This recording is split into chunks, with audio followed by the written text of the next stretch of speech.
జగన్మోహన్ రెడ్డి గారండి. ఆయన ఒక సంచలన నిర్ణయానికి శ్రీకారం చుట్టారు. ఒక పెద్ద మీటింగ్ని ఏర్పాటు చేశారు. Strong decision. ఇక తాడో పేడో తేల్చుకోవాలని నిర్ణయించుకున్నారట. మరి వైసీపీ కాన్ఫిడెన్స్ ఏంటన్నది పెద్ద పెద్ద నిపుణులకే అర్థం కావట్లేదు. సీనియర్ రాజకీయ నాయకులు కూడా అంతు చిక్కట్లేదు. ఏదో ఇన్సైడ్ ప్లాన్ లేకపోతే జగన్మోహన్ రెడ్డి గారు ఇలాంటి డెసిషన్లు తీసుకోరు అని. ఎందుకు ఇంత భారీగా మీటింగ్ ఏర్పాటు చేశారు? మాజీ సీఎం సంచలన నిర్ణయం. జగన్మోహన్ రెడ్డి గారు రాజీనామాకు ముహూర్తం ఫిక్స్ చేసుకున్నారని వస్తున్న టాకు. జనంలోకి యాత్రలు దీక్షలతో రాజకీయ తుఫాను సృష్టించాలని ప్లాన్ ఇది. జగన్మోహన్ రెడ్డి గారు యాత్రలకి సిద్ధమయ్యారు, దీక్షలు చేయబోతున్నారు. దీనికి సంబంధించి షెడ్యూల్ అంతా కూడా ఖరారు అనౌన్స్ చేయబోతున్నారు. ఇక ఇప్పటికే సతీమణి భారత్తో కలిసి కసరత్తు ఆల్రెడీ చేసేసినట్లు కూటమి ప్రభుత్వం అధికారంలోకి వచ్చి 16 నెలలు. హనీమూన్ పీరియడ్ అయిపోయింది. ఇక సీరియస్గా ప్రజల్లోకి వెళ్ళాలని దిశానిర్దేశం చేసేసిన జగన్మోహన్ రెడ్డి గారు. అందుకనే జగన్ డేంజర్ డిసిషన్. ఎందుకంటే 16 నెలల్లో ఇంకా 3.5 సంవత్సరాల సమయం ఉండగా ఎన్నికలకి ఈరోజు ఆ నియోజకవర్గంలో ఉన్న ఎమ్మెల్యేలు అవనియండి, పార్లమెంటు నియోజకవర్గంలో ఉన్న ఎంపీలు అవనియండి, వైఎస్ఆర్సీపీ నేతలు 164 సీట్లతో అతి బలంగా ఉన్న కూటమిని ఎదుర్కొండి ఆ నియోజకవర్గాల్లో నిలబడి 3.5 సంవత్సరాలు డబ్బు ఖర్చు చేసుకోవాలి అంటే సామాన్యమైన విషయం కాదు. సామాన్యులకు అది సాధ్యం కాదు. అపర కోటీశ్వరులు అయి ఉండాలి. ఒక సంవత్సరం ఒక నియోజకవర్గాన్ని పోషించాలంటే, పోషించడం మీన్స్ అంటే నియోజకవర్గం ఏదో పెట్టేస్తారని కాదండి, ఏదో ఒకటి ఖర్చులు అవుతుంటాయి. వాళ్ళు తిరుగుతుండాలి, తిరిగితే 100 మందిని తీసుకెళ్ళాలి. 100 మందిని తీసుకెళ్ళాలంటే వాళ్ళు ప్రతిరోజు ఎంతో కొంత ఇస్తుండాలి. ఒక బ్యాచ్ని నడుపుతుండాలి. విందులు వినోదాలు ఒకటి కాదు కదా. ఏ ఫంక్షన్ ఏదైనా సరే అధికారంలో ఉన్న వాళ్ళకి ఒక రకం ఉంది. వాళ్ళు గౌరవం కోసం వెళ్తారు, అక్షింతలు వేసి వస్తారు. కానీ ప్రతిపక్షంలో ఉన్నవాడికి తృణమో పనమో ఇచ్చుకుంటూ రావాలి. ఇలాంటి పరిస్థితి ఉంటుంది. అంటే ప్రతిరోజు ఏదో ఒకటి ఉంటుంటుంది. పండగలు ఉంటుంటాయి, పెళ్ళిళ్ళు ఉంటుంటాయి, లేకపోతే వేరే కార్యక్రమాలు ఉంటుంటాయి. దేనికైనా సరే పిలిస్తే వెళ్ళాలి. ఆ ప్రాంతంలో ఉన్నవాళ్ళు నియోజకవర్గంలో ఎంతమంది కుల పెద్దలు ఉంటారు, ఎన్ని ఈ ఫంక్షన్లు జరుగుతుంటాయి, అన్నిటికీ అటెండ్ అవ్వాలి. సంవత్సరం ఎందుకు రాజకీయ నాయకులు ఓడిపోయిన వెంటనే కాస్త రిలాక్స్ తీసుకుంటారంటే వాళ్ళు ఏదో హనీమూన్లకి వెళ్ళిపోయో ఎంజాయ్ చేసిస్తో కాదండి. ఈ డబ్బులు ఖర్చు చేయలేక ఇంట్లో ఎందుకుంటారు అంటే బయటకు వస్తే బాధేస్తారు. బాధీడి మీన్స్ చిల్లర ఇవ్వడం అంటే అని పక్కన పెట్టేస్తారు. వీళ్ళు వెనకాతలు తిరిగిన వాళ్ళందరినీ కాపాడుకోగలగాలి. అందుకని కొంతకాలం అంటిముట్టినట్టుగా ఉంటారు. మళ్ళీ ఎలక్షన్ సమయం దగ్గరికి వస్తున్నదంటే కట్టల పావులన్నీ తీసుకుని బయలుదేరతారు. సో 3.5 సంవత్సరాల ముందు డిసిషన్ కాబట్టి ఇది డేంజర్ డిసిషన్ అంటున్నాను నేను. జగన్మోహన్ రెడ్డి అది ఎవరికి డేంజర్ అవుతుంది? పార్టీకి డేంజర్ అవుతుందా, కూటమి డేంజర్ అవుతుందా? ఇక కూటమి పార్టీలపై ఒత్తిడి పెంచేలా సరికొత్త వ్యూహాలతో దూసుకెళ్లాలని నిర్ణయం. తాజాగా మెడికల్ కాలేజీల అంశం దుమారం రావడంతో దీనిపై నిరసనలకు రెడీ. మరోవైపు తనతో పాటు ఎమ్మెల్యేలు ఎంపీలతో రాజీనామా చేయించే ఆలోచన. మెడికల్ కాలేజీల అంశంపై నిరసన దీక్ష చేయాలని జగన్ నేతలతో మంత్రాలు. మెడికల్ కాలేజీలను పీపీపీ విధానంపై కూటమి ప్రభుత్వాన్ని గట్టిగా నిలదీయాలని జగన్ ఆలోచన. తమ హయాంలో 16 మెడికల్ కాలేజీలకు అనుమతి తెచ్చి 6 కాలేజీలు పూర్తి చేశామంటున్న జగన్ మెడికల్ కాలేజీలను ప్రైవేటు పరం చేసి దోపిడీకి ప్లాన్ చేశారన్న విషయాన్ని జనం ఎండగట్టాలని వ్యూహం. టెండర్లు పిలిచి అప్పగించినా తాము అధికారంలోకి వచ్చిన తరువాత తిరిగి తీసుకుంటామని జగన్ వార్నింగ్. పీపీపీ విధానంలో 2028 నాటికి పూర్తి చేస్తామంటున్న కూటమి సర్కారు. ఇవేంటంటే పీపీపీ విధానాలు ఏ ప్రభుత్వం అన్నా కొన్ని అంశాల్లో చిన్న తప్పటడుగులు వేస్తుంటారండి. ఎందుకంటే లాస్ట్ ఇయర్లో మనం ఏదన్నా చెయ్యాలి అనుకుంటే అదేమైనా ఎన్నికలకు ఉపయోగపడుతుంది అని చెప్పి చాలామంది ఆలోచిస్తుంటారు. లాస్ట్ మినిట్లో చేసేది ఏది కూడా అంత పెద్దగా వర్కౌట్ కాదు. దీనికి ఎగ్జాంపుల్ 2019 ఎన్నికలు. పసుపు కుంకుమ పేరుతో చంద్రబాబు నాయుడు గారు లాస్ట్లోనే మహిళలందరూ కూడా వన్ సైడ్ వేస్తారు అని చెప్పి ఆయన చాలా ఆశపడ్డారు. టీడీపీ శ్రేణులందరూ. ఏమైంది? ఏం కాలేదు. జగన్మోహన్ రెడ్డి గారు కూడా చివరి నిమిషంలో చేసినవి చాలా ఉన్నాయి. ఏమైంది? ఏమీ కాలేదు. ఆఖరి నిమిషంలో ఇస్తే ఇప్పుడు పోలవరం అన్నారండి. పోలవరం అయిందా? ఎప్పుడు అయిపోద్దని చెప్పాడు ఆయన అనిల్ యాదవ్. అదిగో వచ్చే సంవత్సరానికల్లా ఓపెన్ చేసేస్తాం, ఇచ్చేస్తాం.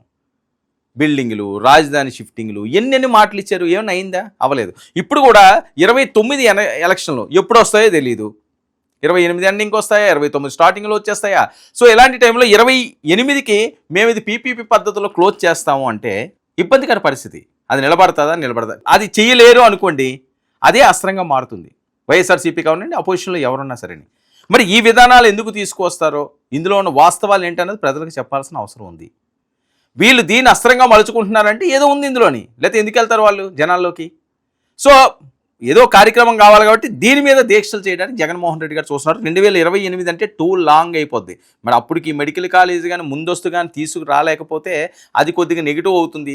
ఈయనేమంటున్నాడు, వస్తే మేము అవి క్యాన్సిల్ చేస్తామంటున్నాడు. అదొక భయం పెట్టాడు. మరి ఇప్పుడు పీపీపీ పద్ధతిలో ఎవరు తీసుకుంటారన్నది ఇది టెన్షనే. ఇక 4 మెడికల్ కాలేజీల నిర్వహణపై నోటిఫికేషన్ జారీ చేయడంతో ఈ అంశం పైన పోరాటానికి రెడీ అవుతున్న జగన్ తనపై అనర్హత వేటుకు సిద్ధం అయితే ఎమ్మెల్యేలతో పాటుగా ఎంపీలతోనూ రాజీనామా చేయించి ఉప ఎన్నికలకు వెళ్తామంటున్న జగన్మోహన్ రెడ్డి గారు ఈ నెల కాదు ముఖ్య నేతలతో సమావేశాలతో ఈ అంశాలపై పూర్తిగా చర్చించారు. ఈ నెలలో ఏదో డిసిషన్ తీసుకోవాలి అంటే ఆఫ్టర్ దసరా. ఈ నెలలో అంటే ఇంకా దసరా ఉత్సవాలు, నవరాత్రులు ఇవన్నీ కూడా హడావిడి ఉంటుంది కాబట్టి కొద్దిగా మెన్ని అంతలాగా రాజకీయాల వైపు తీసుకొచ్చే పరిస్థితి ఉండదు. లోకల్ బాడీ ఎన్నికలు వస్తున్నాయి కాబట్టి దాని మీద కూడా కసరత్తు చేయాల్సిన అవసరం ఉంది. అన్నీ ఇంకా స్పీడ్ అందుకోవాలి. ఇక్కడతో ఆగిపోయి ఒకసారి రంగంలోకి దిగిన తర్వాత వెనక్కి వెళ్ళిపోకూడదండి.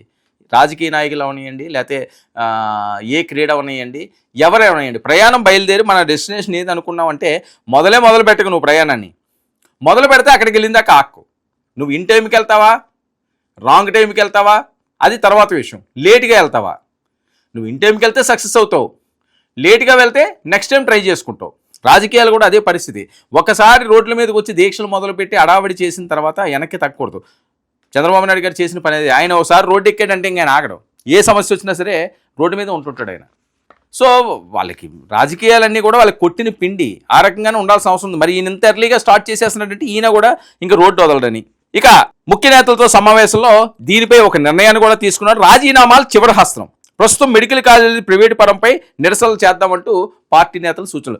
రాజీనామాలు అన్నది చివరికి అంశం అండి. ఇప్పుడు మండలంలో మనం కొట్లాడుతున్నాము, మండలంలో కొద్దిగా ఫైట్ ఇస్తున్నాము, దీన్ని మనం మిస్ చేసుకోకూడదు, కాస్త ఆగుదాము. ఇప్పుడు మళ్ళీ బై ఎలక్షన్కి వెళ్ళిన తర్వాత మనం అనుకున్నట్లుగా మనం ఏమనుకున్నామండి, వైనాట్ 175 అనుకున్నాం కదా, అలాంటిది ఈరోజు 11కు వచ్చేసాము. రేపు బై ఎలక్షన్కి వెళ్దాము, మనం ఉప ఎన్నికలకు వెళ్ళిపోతామని 11 మంది రాజీనామా చేసేసిన తర్వాత అక్కడ ఏమన్నా మిస్ఫేర్ అయ్యింది అనుకోండి. మొన్నే పులివెందులు జడ్పీటీసీ కూడా పోయింది. ఏమో ఏం జరుగుతుందో తెలియదు కదా, అధికారులు వాళ్ళు ఉంటారు, వాళ్ళ వైపే ప్రజలు మొగ్గు చూపించారనుకుని వీళ్ళు గెలిపించిన సుఖమే ఉంది అని కానీ వాళ్ళు అనుకుంటే మన పరిస్థితి ఏంటి జగన్మోహన్ రెడ్డి గారు అని చెప్పి కొంతమంది సీనియర్ నాయకులు ఆయనకి హితబోధ చేసినట్లుగా, సరే చివరి అస్త్రంగా దాన్ని చూద్దామని చెప్పి ఆయన కూడా ఆలోచించినట్లుగా తెలుస్తుంది. ఇక దసరా తర్వాత రాష్ట్ర స్థాయి నిరసన దీక్షకు జగన్ ముహూర్తం ఫిక్స్.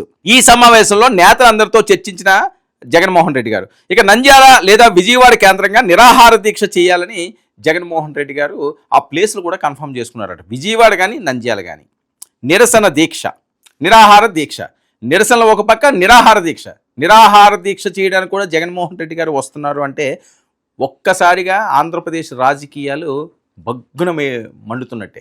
వేడెక్కుతుంది, ఖచ్చితంగా వేడెక్కుతుంది. ఇక నిరసనల తర్వాత ప్రభుత్వం ఆలోచన మారకుంటే రాజీనామాలు చేయాలని జగన్ ప్లాన్. ఈ సమావేశంలో పోరుబాట, దీక్ష, భవిష్యత్ కార్యాచరణ ఖరారు. ఇక గత ఎన్నికల్లో ఓడిన తరువాత జగన్ తొలి నిరసన పోరులో స్వయంగా పాల్గొనాలని నిర్ణయం. ఏపీ రాజకీయాల్లో కొత్త మలుపు తిప్పాలని జగన్మోహన్ రెడ్డి గారి వ్యూహం. అందుకనే ఆయన తీసుకున్న డేంజర్ డెసిషన్. ఒకటి, నిరాహార దీక్ష చేస్తున్నారట. ఇది కూటమికి హెచ్చరిక పంపిస్తున్నారు. మరొక వైపు నేను వచ్చేసాను, మీరందరూ నాతో పాటు ఉండండి, ఖచ్చితంగా ఈసారి మనమే కొడతాము అన్న కాన్ఫిడెన్స్ క్రియేట్ చేయడానికి ఆయన జనాల్లోకి వస్తారు. మరి ఈయన దీక్ష ఏ రకంగా సక్సెస్ అవుతుంది, ఈ దీక్ష తర్వాత ఎలాంటి కార్యాచరణ చేయబోతున్నారు. మరొక వైపు ఆయన ఏదో పాదయాత్రలు అవి కూడా చేస్తారంటున్నారు. ఫస్ట్ బస్సు యాత్ర అట, తర్వాత పాదయాత్ర అట.